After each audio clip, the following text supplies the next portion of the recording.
क्या आप वही पुराने आलू के कटलेट्स खाकर बोर हो गए हैं?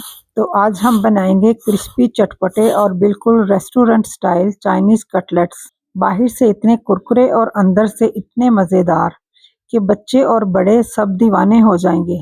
एक बार बनाएंगे तो बार बार फरमाइश आएगी। बिस्मिल्लाहिर्रहमानिर्रहीम। अस्सलाम वालेकुम यूट्यूब फैमिली, कैसे हैं आप सब? और आप देख रहे हैं ZR फूड सीक्रेट। आज हमारे किचन में बन रही है एक ज़बरदस्त रेसिपी। अगर आपके घर दावत है या टी टाइम के लिए कुछ स्पेशल चाहिए तो ये चाइनीज़ कटलेट्स बेस्ट हैं। वीडियो को एंड तक देखें क्योंकि मैं आपको इनको फ्रीज़ करने का तरीका भी बताऊंगी। चलिए शुरू करते हैं। इन मज़ेदार कटलेट्स के लिए हमें चाहिए उबले और मैश किए हुए आलू 1 पाव, 250 ग्राम, उबली और रेशा की हुई चिकन 1 किलो, 1000 ग्राम, बंद गोभी, शिमला मिर्च, गाजर, एक छोटा फूल बंद गोभी, 3 अदद शिमला मिर्च, 4 अदद गाजर। इन सारी चीज़ों को हम बारीक चॉप कर लेंगे। सबसे पहले एक बड़े बाउल में मैश किए हुए आलू और रेशा की हुई चिकन डाल लें। अब इसमें हमारी कलरफुल सब्जियां गाजर, शिमला मिर्च और बंद गोभी शामिल करेंगे। सब्जियों का क्रंच इन कटलेट्स की जान है।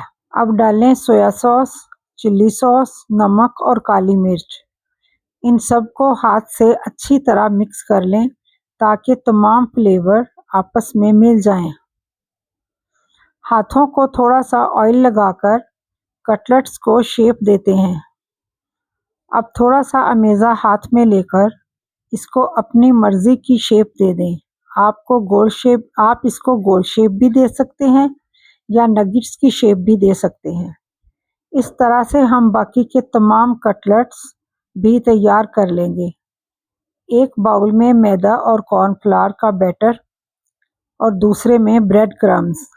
कटलेट्स को डिप करके कोट करते हुए इन्हें एक्स्ट्रा क्रिस्पी बनाने के लिए पहले हम कटलेट्स को मैदा और पानी की पतली सी स्लहरी में डिप करेंगे और फिर ड्राई ब्रेड क्रम्स में अच्छी तरह कोट करेंगे। यहाँ आप इन कटलेट्स को एयर टाइट बॉक्स में रखकर 1 महीना के लिए फ्रीज भी कर सकते हैं। पैन में ऑयल गर्म होता है। कटलेट्स को एहतियात से पैन में रखते हैं। ऑयल हमने मीडियम आंच पर गर्म कर लिया है। अब एहतियात से कटलेट्स इसमें डालते जाएंगे। हमने इन्हें स्लो आंच पर फ्राई करना है जब तक कि दोनों साइड से प्यारा सा गोल्डन ब्राउन कलर ना आ जाए।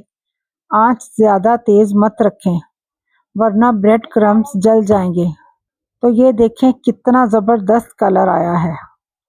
अब इन्हें निकालकर टिश्यू पेपर या किसी सादा पेपर पर रख लें।